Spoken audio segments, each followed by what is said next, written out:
Le soleil de juin caressait doucement les vignobles de Bordeaux lorsqu'Élodie Bernard serra une dernière fois sa mère dans ses bras devant la petite boulangerie familiale de Saint-Aubin. L'odeur réconfortante du pain frais flottait encore dans l'air, mais son cœur battait au rythme d'une nouvelle aventure qui l'attendait. « Tu es sûre de vouloir partir, ma chérie ?» murmura sa mère, les yeux brillants d'inquiétude. « Tu as toujours ta place ici, à la boulangerie. » Élodie rajusta la bandoulière de son sac usé sur son épaule, un léger sourire aux lèvres. À 27 ans, elle savait qu'il était temps de voler de ses propres ailes, même si cela signifiait quitter le cocon familial qui l'avait protégée toute sa vie. « Je dois essayer, maman. Cette opportunité chez les Moreau, c'est peut-être ma chance de construire quelque chose de différent. » Son père sortit à son tour de la boulangerie, les mains encore blanches de farine. Il ne dit rien, se contentant de serrer sa fille unique contre son tablier poussiéreux. Élodie sentit ses yeux se mouiller, mais elle ravala ses larmes.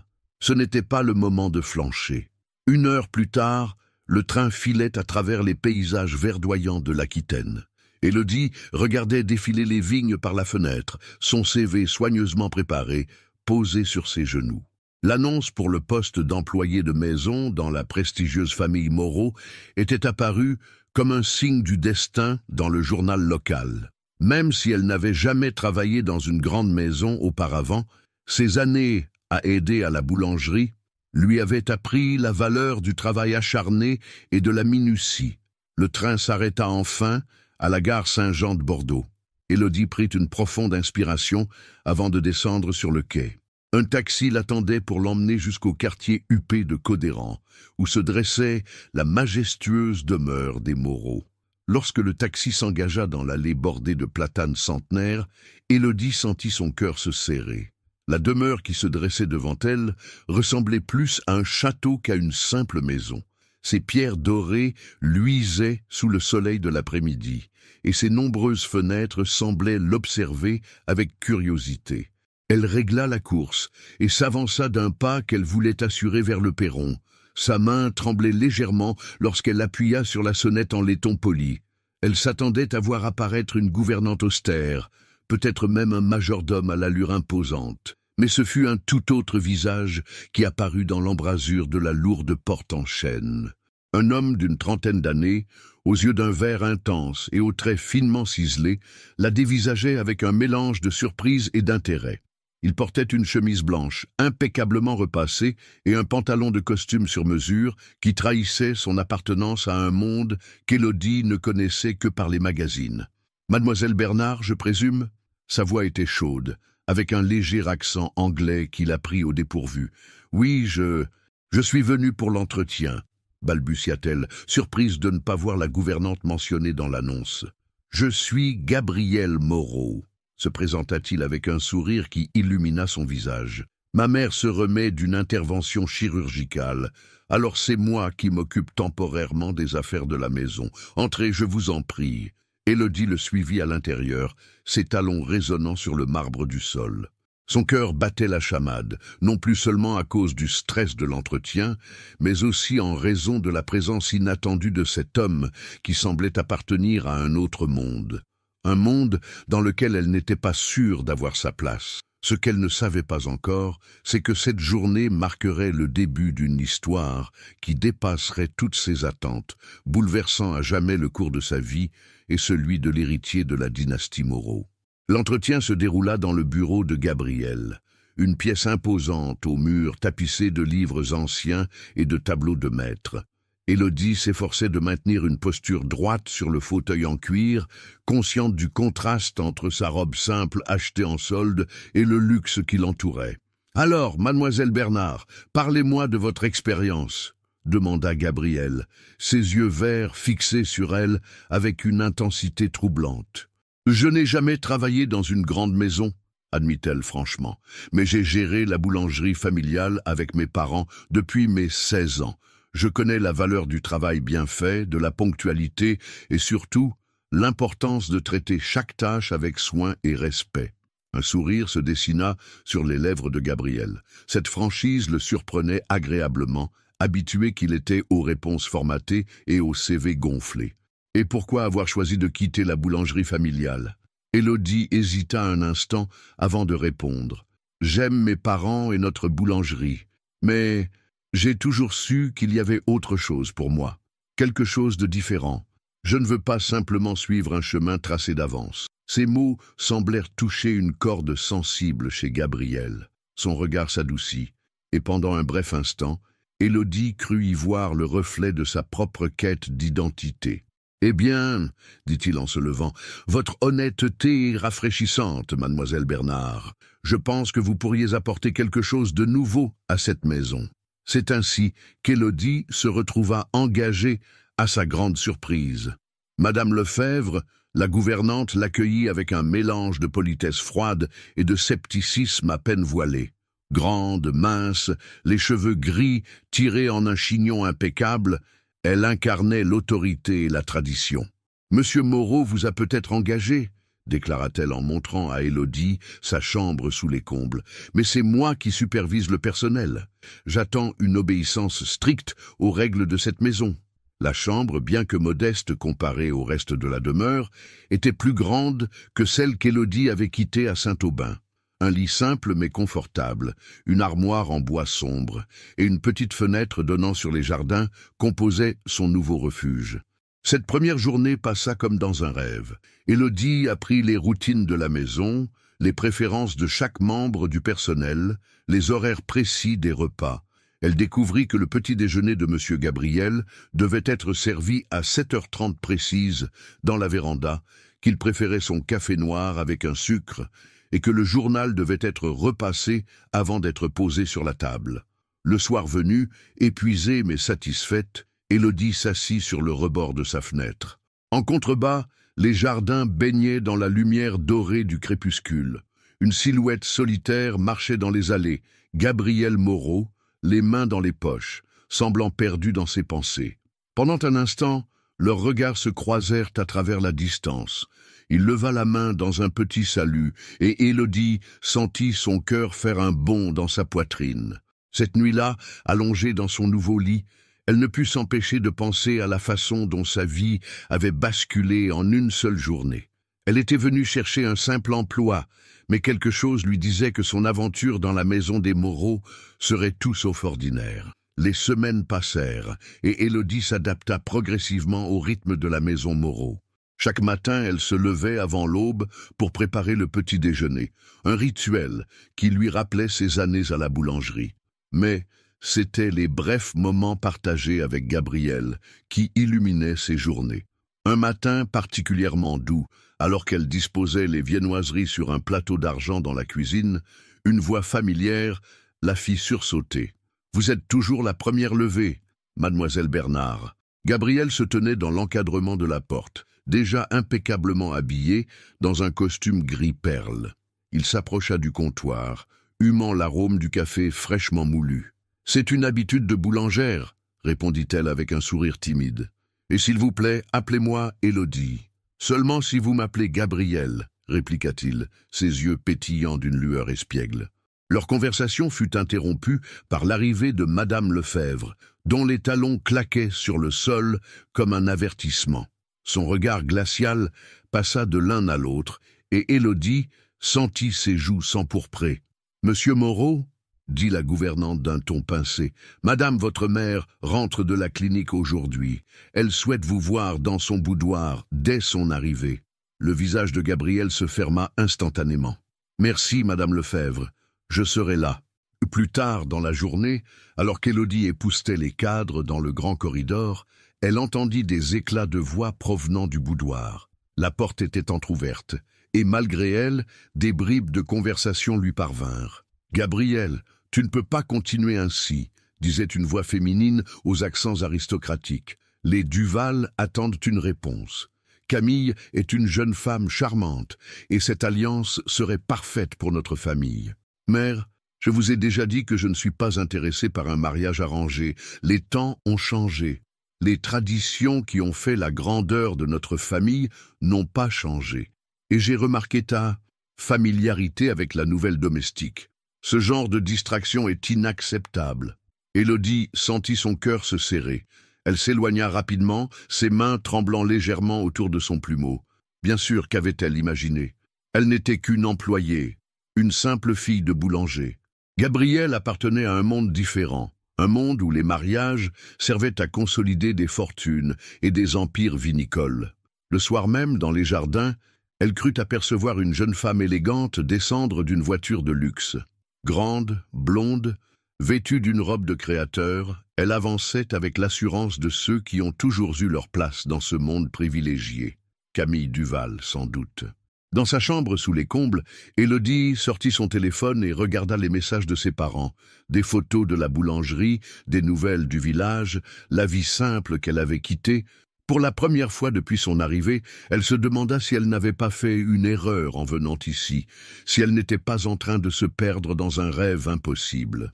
Pourtant, quand elle ferma les yeux cette nuit-là, ce fut le regard vert et chaleureux de Gabrielle qui hanta ses pensées, et non la voix de la raison qui lui conseillait de garder ses distances. La chaleur de juillet s'était installée sur Bordeaux, transformant les matinées en moments de quiétude dorée.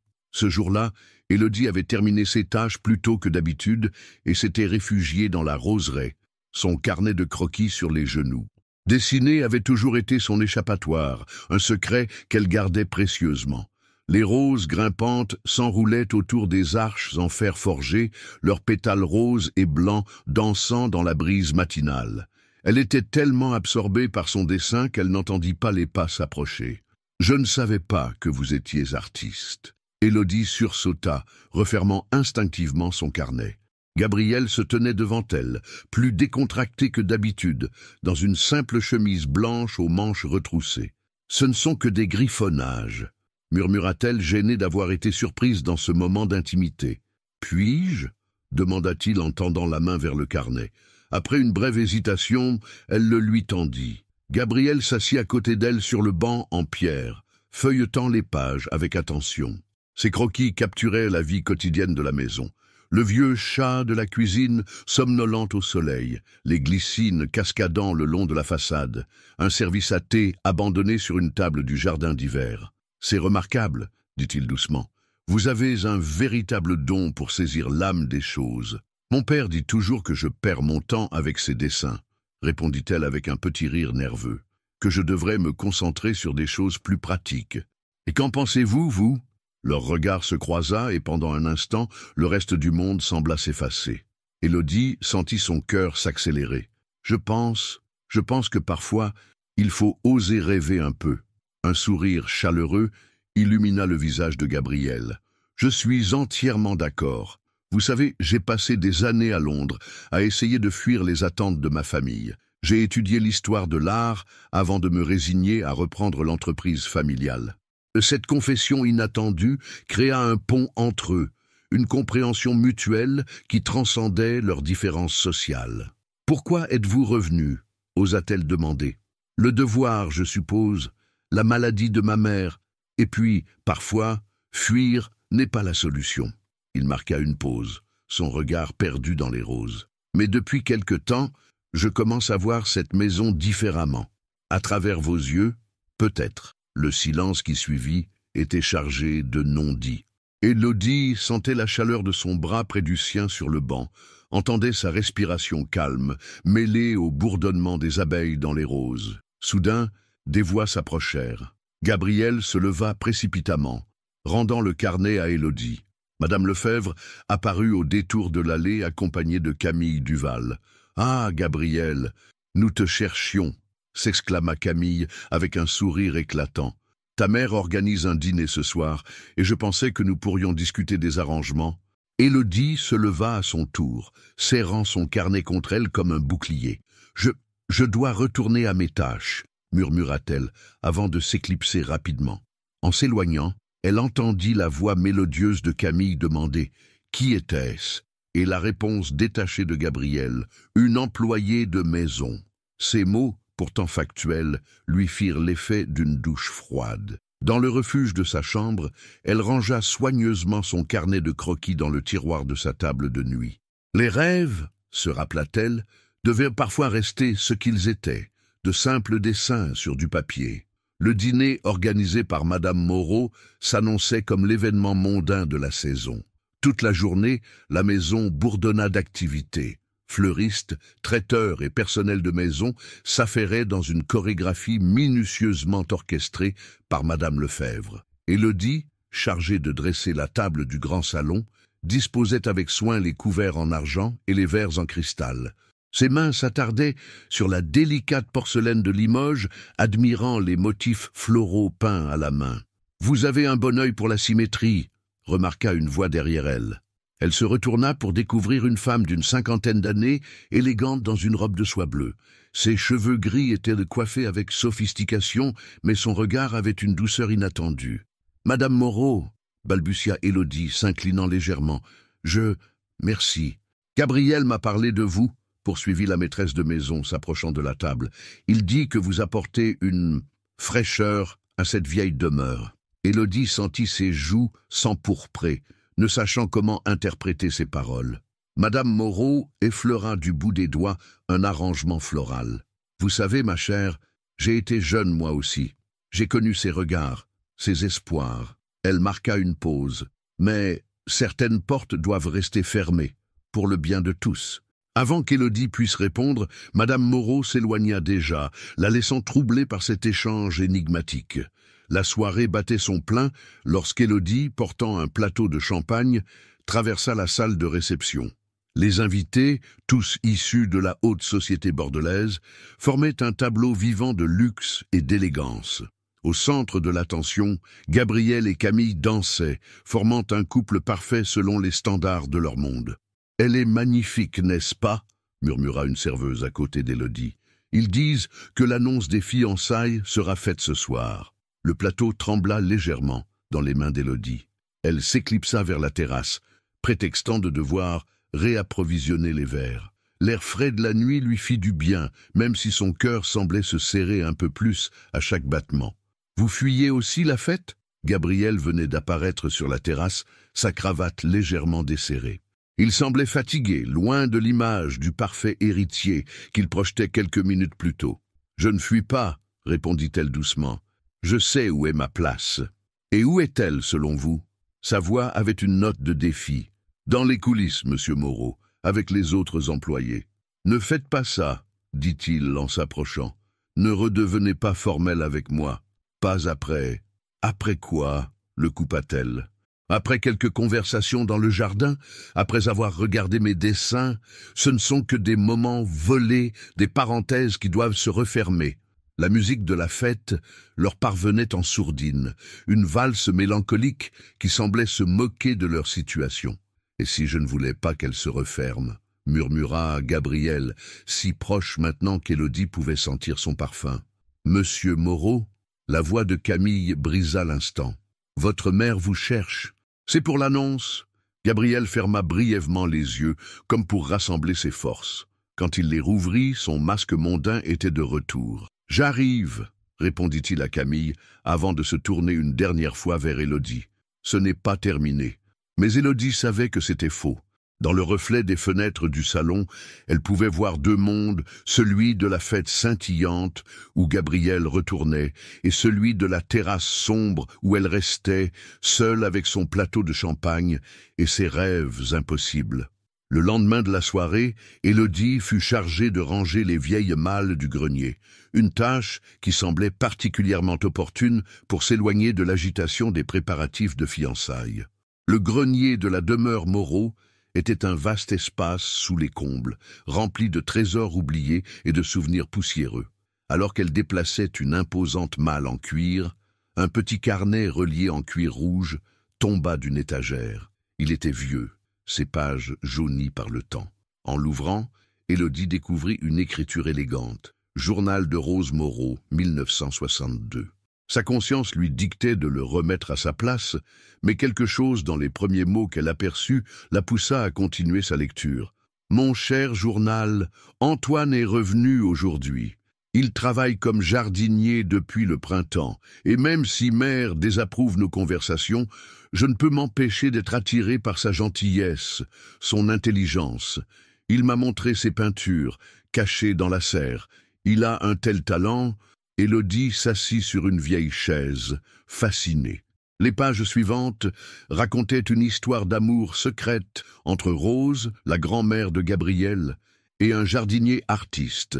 Leur histoire s'était terminée brutalement quand Rose avait été forcée d'épouser un riche viticulteur, suivant la volonté de sa famille. Je n'aurais jamais dû regarder ça. La voix de Gabriel la fit sursauter. Il se tenait dans l'embrasure de la porte du grenier, son expression indéchiffrable. « Je suis désolée, dit-elle précipitamment, refermant le journal. « Je rangeais et il est tombé. Ma grand-mère Rose, dit-il en s'approchant, la seule qui comprenait mon amour pour l'art. Elle m'a tout appris sur la peinture, en secret. Ma mère n'approuvait pas, bien sûr. » Il prit le journal et l'ouvrit délicatement. « Elle n'a jamais été heureuse dans son mariage arrangé. C'est peut-être pour ça qu'elle m'encourageait toujours à suivre mon cœur. »« Que lui est-il arrivé? Au jardinier ?» demanda Élodie doucement. « Antoine Dupont. Il est devenu un artiste reconnu à Paris. Grand-mère gardait secrètement des coupures de journaux sur ses expositions. » Gabriel sourit tristement. Elle les cachait dans ce même grenier. Un rayon de soleil filtrait à travers la lucarne poussiéreuse, créant un halo doré autour d'eux. Le temps semblait suspendu dans cet espace hors du monde. « L'histoire se répète, n'est-ce pas ?» murmura Élodie. « Les conventions, les attentes, pas nécessairement, » répondit Gabriel. Il s'approcha d'elle, tenant toujours le journal. « Ma grand-mère m'a fait promettre une chose avant de mourir, de ne jamais laisser la peur des conventions dicter ma vie. » Leurs regards se croisèrent, chargés de non-dits. Le bruit de talons dans l'escalier les ramena brutalement à la réalité. « Gabriel ?» La voix de Madame Lefebvre résonna depuis le palier. « Mademoiselle Duval vous attend dans le salon pour discuter des arrangements. »« J'arrive !» répondit-il, sans quitter Élodie des yeux.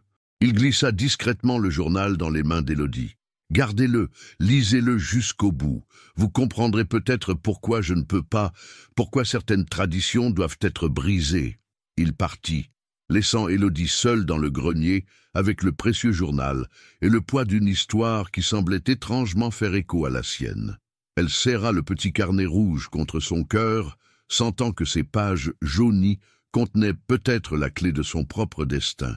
Cette nuit-là, blottie dans sa chambre sous les combles, Élodie ne put s'empêcher de plonger dans la suite du journal de Rose. À la lueur de sa lampe de chevet, les mots semblaient prendre vie. 15 août 1962. Antoine m'a emmené voir le lever du soleil depuis la tour et ce matin. Il avait installé son chevalet et m'a peinte dans la lumière de l'aube. Personne ne m'a jamais regardé comme il le fait, comme si j'étais plus qu'une héritière, plus qu'un nom prestigieux. Dans ses yeux, je suis simplement Rose, une femme capable de rêver. Élodie tourna les pages avec précaution, absorbée par cette histoire d'amour d'un autre temps. Le journal révélait une femme passionnée, tiraillée entre son devoir et son cœur. Les parallèles avec sa propre situation étaient troublants. Le lendemain matin, ses tâches la menèrent à la tour Est, mentionnée dans le journal. C'était une partie peu utilisée de la demeure, transformée en espace de stockage. En époussetant les vieilles boiseries, elle remarqua une signature gravée dans le bois près de la fenêtre, AD plus RM. « Je vois que vous avez trouvé leur secret. » Élodie se retourna vivement. Madame Lefebvre se tenait dans l'encadrement de la porte, mais pour la première fois, son expression n'était pas celle de la gouvernante austère. « J'étais très jeune quand je suis entrée au service des Moreau, » continua-t-elle, s'approchant de la fenêtre. « J'ai vu leur histoire se dérouler. Rose était différente. Elle illuminait cette maison. Vous les avez connus ?» demanda Élodie, surprise par cette soudaine confidence. « J'ai été la confidente de Rose pendant des années. J'ai vu sa lumière s'éteindre peu à peu après son mariage arrangé. » La gouvernante toucha doucement les initiales gravées. « C'est peut-être pour ça que je suis si protective envers cette famille. Les choix du cœur peuvent avoir des conséquences dévastatrices.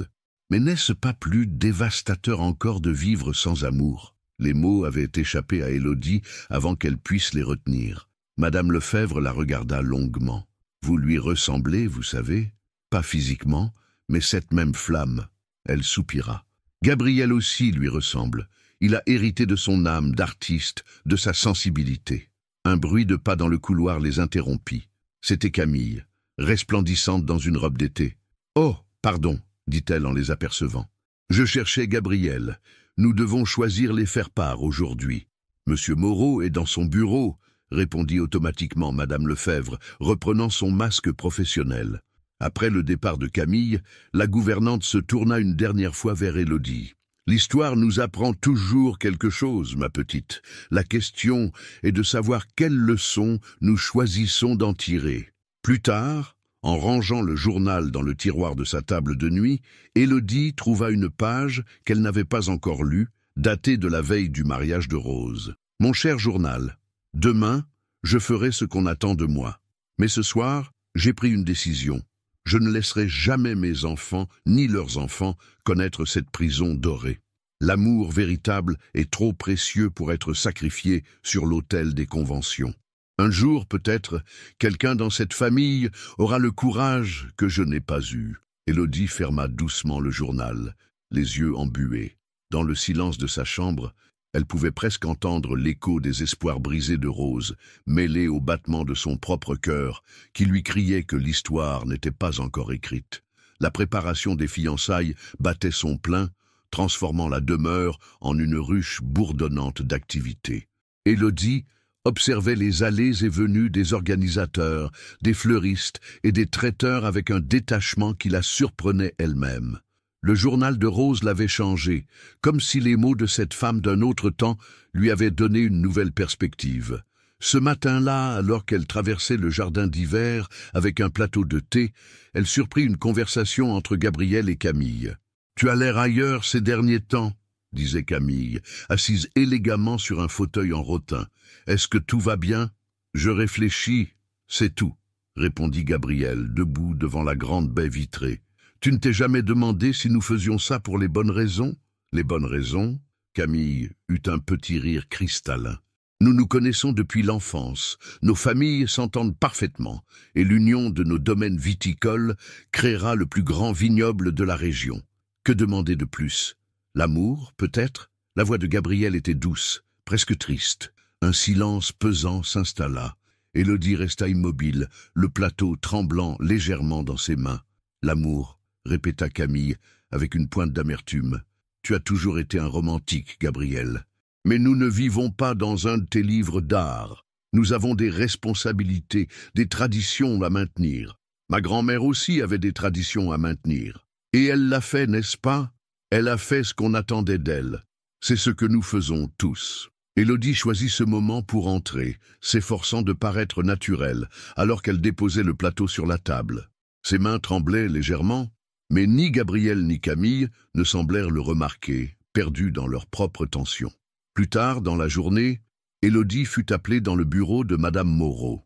La maîtresse de maison était assise à son secrétaire, manipulant une vieille photographie. « Approchez, ma chère, dit-elle en faisant signe à Élodie.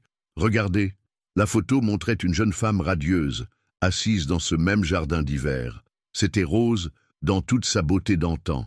« Cette photo a été prise quelques jours avant son mariage, » expliqua Madame Moreau. « J'ai toujours trouvé qu'elle avait l'air résignée, malgré son sourire. » Elle leva les yeux vers Élodie. « Ma belle-mère était une femme remarquable, mais elle portait une tristesse que même les années n'ont pas effacée. Je l'ai vue reporter tous ses espoirs sur Gabriel, l'encourageant à peindre, à rêver. » Elle marqua une pause. « Peut-être trop. »« Oh, pourquoi me montrez-vous cela, madame ?» demanda doucement Élodie. « Parce que je vois l'histoire se répéter, mais pas comme vous le pensez. » Madame Moreau se leva, s'approchant de la fenêtre. « Mon fils a changé depuis votre arrivée. Il sourit plus, il dessine à nouveau, mais il a aussi des responsabilités, un héritage à préserver. » « Je comprends, madame, » murmura Élodie, le cœur serré. « Non, je ne crois pas que vous compreniez. » Madame Moreau se tourna vers elle. « Je ne veux pas que mon fils connaisse la même tristesse que Rose, mais je ne veux pas non plus qu'il perde tout ce pourquoi notre famille a travaillé pendant des générations. C'est un choix impossible. » Un silence lourd s'installa dans le bureau. Au loin, on entendait le carillon de la grande horloge sonner 4 heures. Parfois, dit finalement Élodie, trouvant un courage qu'elle ne se connaissait pas. Ce qui semble être une perte peut être un gain d'une autre nature. Madame Moreau la regarda longuement, une lueur indéchiffrable dans les yeux. « Vous êtes plus sage que votre âge, mademoiselle Bernard. J'espère simplement que cette sagesse ne causera pas trop de douleur à tous les concernés.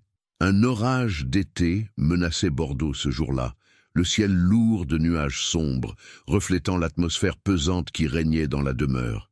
Les préparatifs des fiançailles touchaient à leur fin, et une répétition du dîner était prévue pour le soir même. Élodie rangeait la bibliothèque lorsqu'elle entendit des éclats de voix provenant du bureau de Gabriel. La porte était entr'ouverte, laissant filtrer une conversation tendue. « Tu ne peux pas faire ça ?» La voix de Camille tremblait d'émotion. « Pas maintenant, pas après tous ces préparatifs. Je suis désolé, Camille. » La voix de Gabriel était ferme mais douce. « Mais je ne peux pas continuer à prétendre. Ce ne serait juste ni pour toi, ni pour moi. C'est à cause d'elle, n'est-ce pas? Cette domestique... » Un coup de tonnerre résonna au loin, faisant vibrer les vitres. « Cela va au-delà d'Élodie, » répondit Gabriel. « Il s'agit de qui je suis, de ce que je veux vraiment. Tu mérites quelqu'un qui t'aime véritablement, pas quelqu'un qui joue un rôle par devoir. Et que devient notre projet? L'union de nos domaines? Les attentes de nos familles?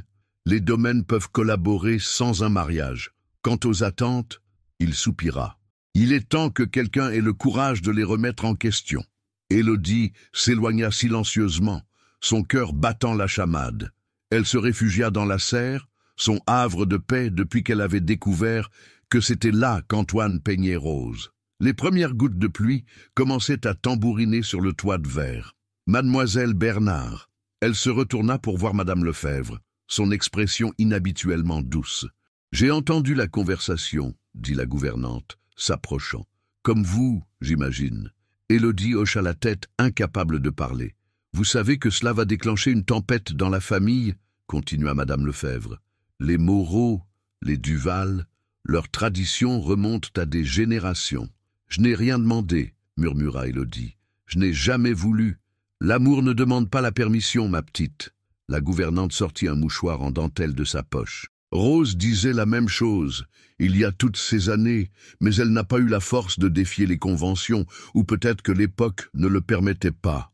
L'orage éclatait maintenant pleinement, transformant le monde extérieur en un rideau de pluie. « Que dois-je faire ?» demanda Élodie, plus à elle-même qu'à la gouvernante. « Ce que votre cœur vous dicte, » répondit Madame Lefebvre. « Mais sachez que le chemin ne sera pas facile.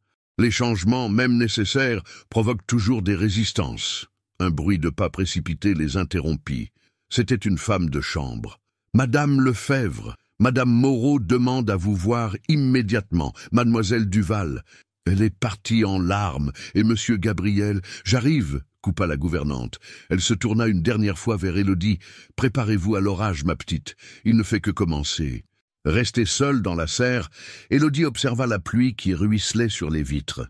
Les gouttes dessinaient des motifs changeants, comme les larmes de toutes ces générations de Moreau qui avaient dû choisir entre leur cœur et leur devoir. Dans sa poche, elle sentit le poids du journal de Rose. Peut-être que certains orages étaient nécessaires pour purifier l'air, pour permettre un nouveau départ. Peut-être que le courage n'était pas de résister à la tempête, mais d'oser danser sous la pluie. Le lendemain de l'orage, la demeure Moreau semblait figée dans un silence pesant. Les nouvelles de la rupture des fiançailles s'étaient répandues comme une traînée de poudre dans le cercle fermé de la haute société bordelaise. Les téléphones ne cessaient de sonner, mais personne ne répondait. Élodie accomplissait ses tâches mécaniquement, évitant les regards. Elle avait entendu les domestiques chuchoter dans les couloirs, spéculant sur son rôle dans toute cette affaire. Même si personne n'osait l'accuser ouvertement, elle sentait le poids des soupçons sur ses épaules. En fin de matinée, alors qu'elle changeait les draps dans une des chambres d'amis, elle entendit des pas familiers derrière elle. « Élodie !» C'était la première fois que Gabriel prononçait son prénom devant les autres.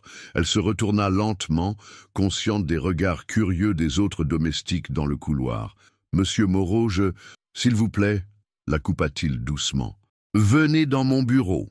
Nous devons parler. » Le bureau était baigné de lumière, l'orage de la veille ayant laissé place à un ciel d'un bleu éclatant.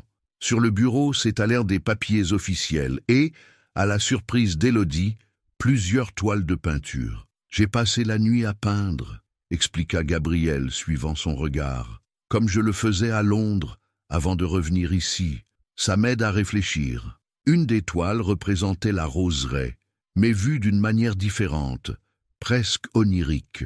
Les roses semblaient danser sous un ciel violet, leurs pétales se transformant en papillons. « C'est magnifique !» murmura Élodie. « C'est vous qui m'avez rappelé qui j'étais vraiment, » dit-il en s'approchant. « Pas l'héritier des Moreau, pas le futur PDG d'un empire viticole, mais simplement moi.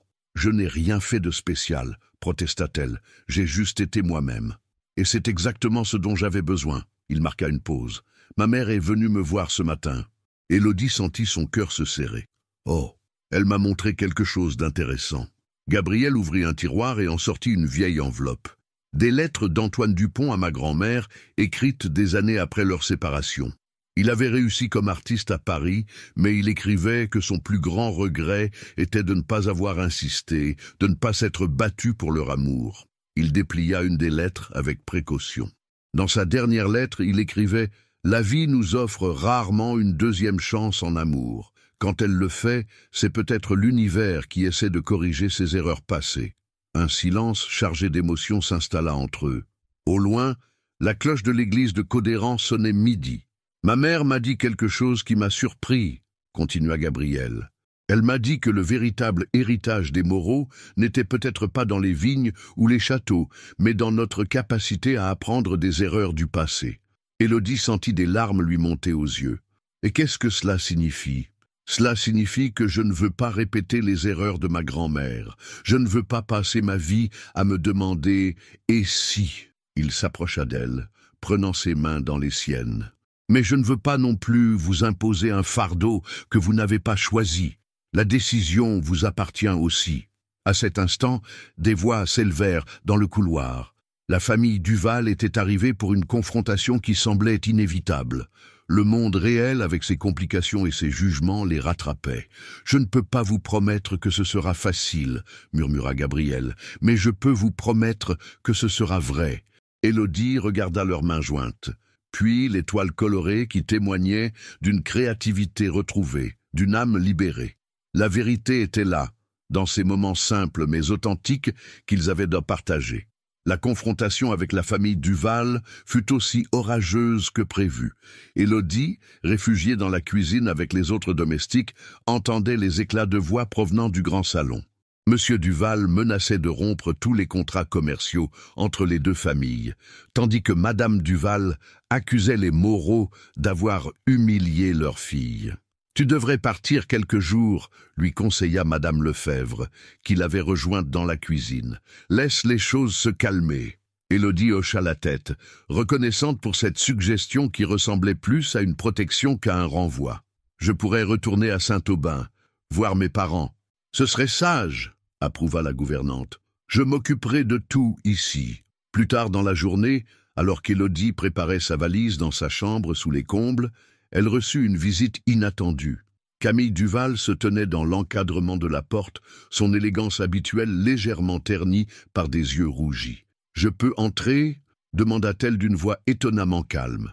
Élodie acquiesça, mal à l'aise. « Je suis désolée, commença-t-elle.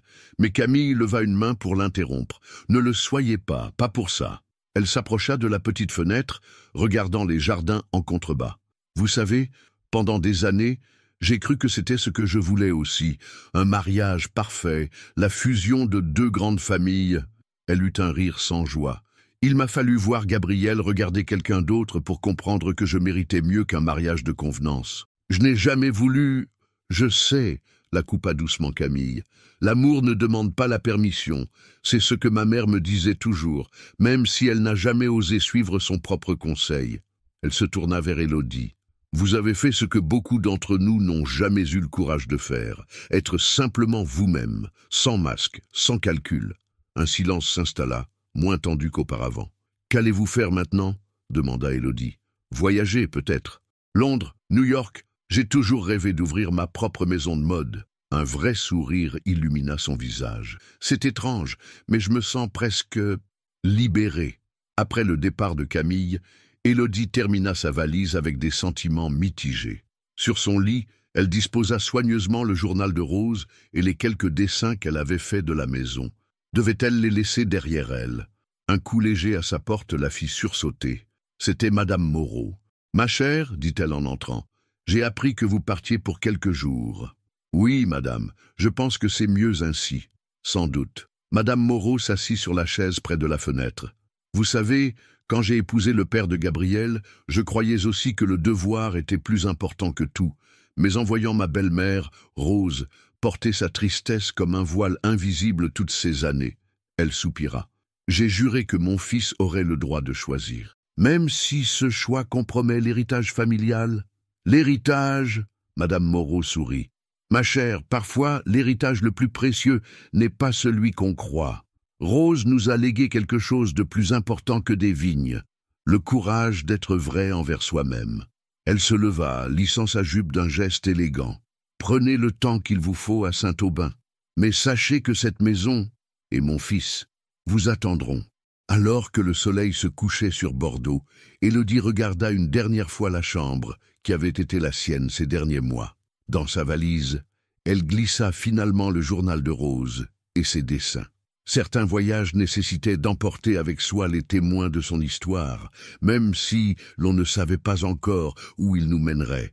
Saint-Aubin n'avait pas changé. L'odeur du pain frais s'échappait toujours de la boulangerie familiale dès l'aube, et les clients fidèles continuaient leur balai quotidien, échangeant nouvelles et sourires avec les parents d'Élodie. Pendant une semaine, elle retrouva le rythme familier de son ancienne vie. Ses mains reprirent naturellement le chemin de la pâte à pétrir. Ses poumons se remplirent de l'odeur réconfortante de la levure et de la farine. Pourtant, quelque chose avait changé. Elle avait changé. « Tu dessines encore plus qu'avant », remarqua son père un soir, alors qu'elle croquait la devanture de la boulangerie dans son carnet.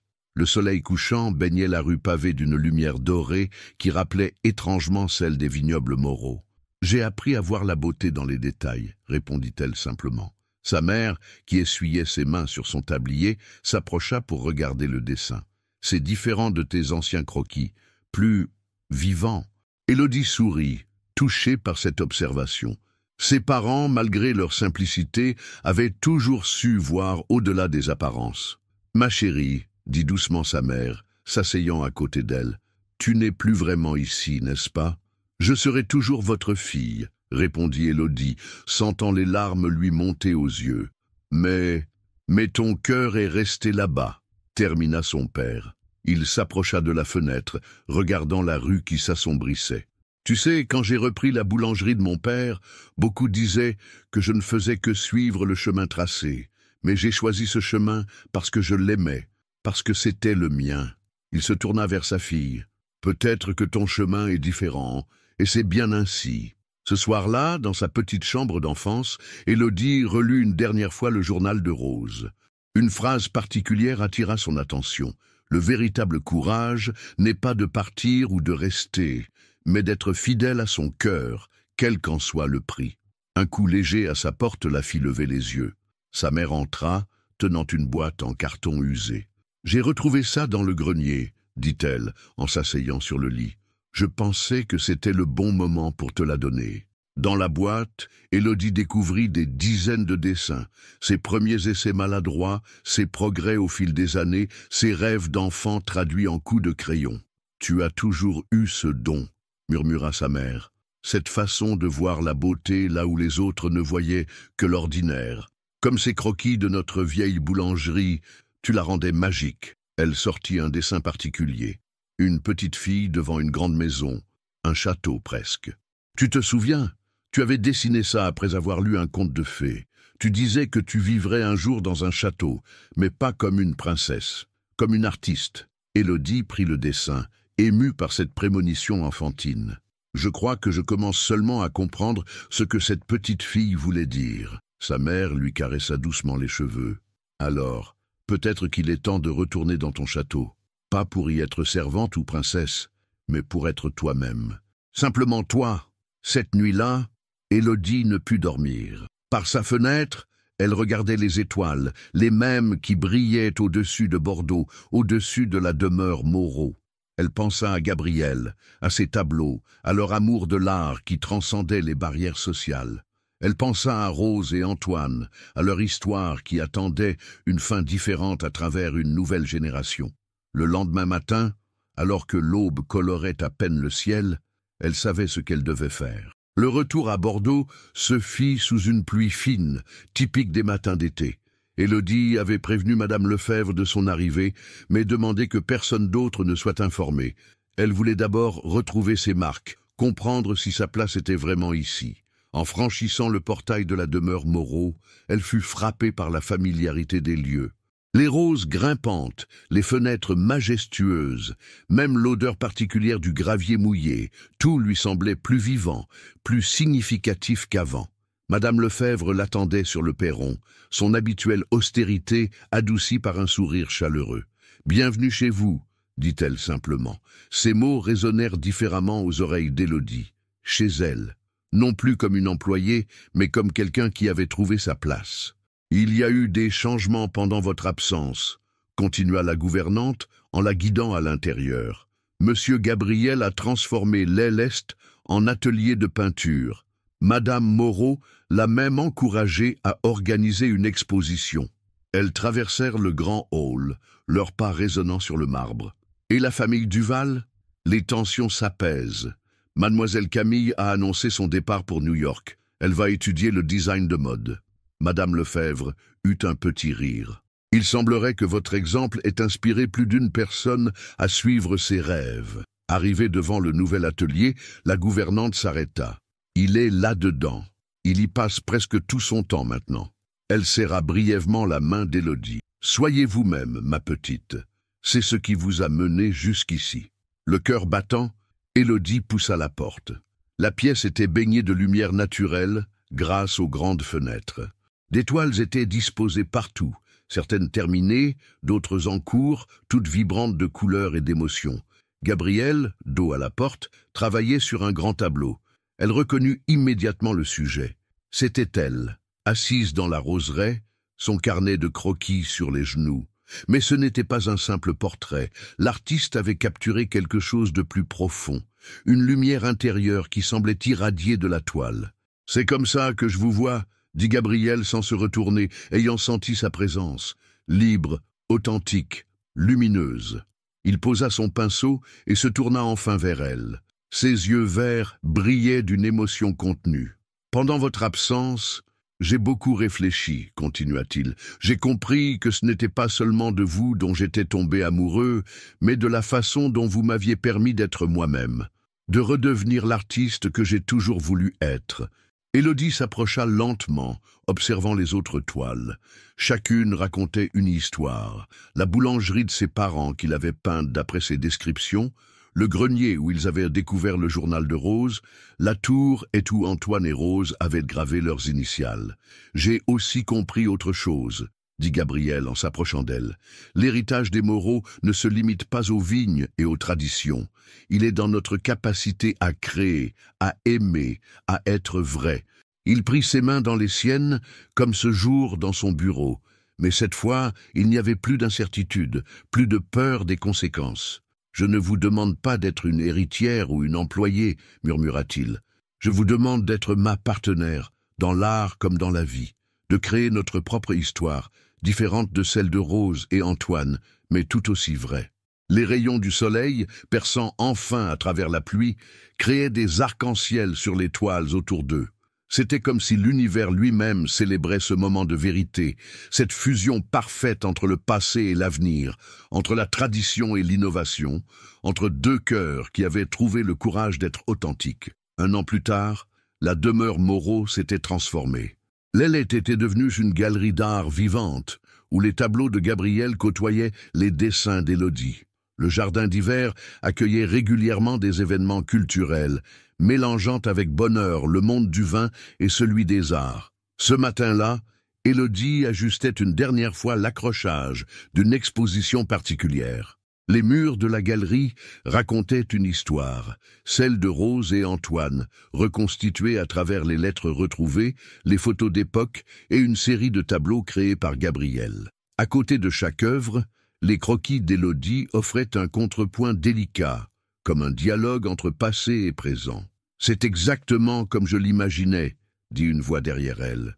Madame Moreau s'avança, élégante comme toujours, mais avec une douceur nouvelle dans son regard. Rose aurait adoré voir sa histoire racontée ainsi, sans honte ni regret, juste avec amour et compréhension. « J'espère que nous lui rendons justice », répondit Élodie, touchant doucement le cadre d'une photographie montrant Rose dans sa jeunesse. « Plus que justice », intervint Madame Lefebvre, qui venait d'entrer. « Vous lui donnez une nouvelle vie, et regardez ce que cela a apporté à la maison. » En effet, la demeure Moreau était devenue un lieu de rencontre entre deux mondes. Les amateurs de vin découvraient l'art, les artistes s'intéressaient à la viticulture, les préjugés sociaux s'effaçaient devant la beauté et la créativité. « Les premiers invités vont bientôt arriver », annonça la gouvernante. « Je vais superviser les derniers préparatifs. » Alors qu'elle sortait, Gabriel entra, portant une petite boîte ancienne. « Regardez ce que j'ai trouvé dans le grenier », dit-il avec un sourire mystérieux. À l'intérieur, ils découvrirent un petit carnet de croquis ayant appartenu à Antoine. Les pages étaient remplies d'esquisses de Rose, de la maison, des jardins, un témoignage d'amour, préservé par le temps. « C'est incroyable », murmura Élodie, feuilletant délicatement les pages jaunies. « Leurs histoires continuent de nous parler. Et nous continuons leur histoire, d'une certaine façon, » répondit Gabriel, enlaçant sa compagne. « Mais en mieux, car nous avons eu le courage qu'ils n'ont pas eu. » Les premiers rayons du soleil traversèrent les vitraux, créant des motifs colorés sur les murs de la galerie. Au loin, les vignes des Moreau s'étendaient à perte de vue, promesse d'un héritage préservé, mais réinventé. Les parents d'Élodie arrivèrent les premiers, apportant avec eux l'odeur réconfortante du pain frais. Ils avaient ouvert une petite boulangerie artisanale dans une dépendance de la propriété, créant un pont symbolique entre les deux mondes qui avaient forgé leur fille. Peu à peu, la galerie se remplit. Camille Duval, de retour de New York pour l'occasion, rayonnait dans une robe de sa propre création. Les familles Moreau et Duval, autrefois divisées, conversaient maintenant paisiblement, unis par leur respect mutuel, pour ce nouveau chapitre de leur histoire. Dans un coin tranquille de la galerie, Élodie s'arrêta devant le dernier tableau de l'exposition. Il représentait la tour Est au lever du soleil, avec deux silhouettes enlacées devant les initiales gravées. Mais en regardant de plus près, on pouvait voir que l'artiste avait subtilement ajouté de nouvelles initiales à côté des anciennes, GM plus EB. « Pour que l'histoire continue », murmura Gabriel en la rejoignant. Élodie sourit, sortant son carnet de croquis, non plus pour échapper à la réalité, mais pour la célébrer. Sur une page blanche, elle commença à esquisser la scène devant elle. Les invités, les œuvres d'art, la lumière dorée du matin. Un nouveau chapitre qui s'écrivait, non pas dans l'ombre des conventions, mais dans la lumière de l'authenticité. Car l'amour, comme l'art, ne connaît pas de frontières. Il transcende les classes sociales, les traditions, les attentes. Il nous rappelle que le véritable héritage n'est pas celui que nous recevons, mais celui que nous choisissons de créer.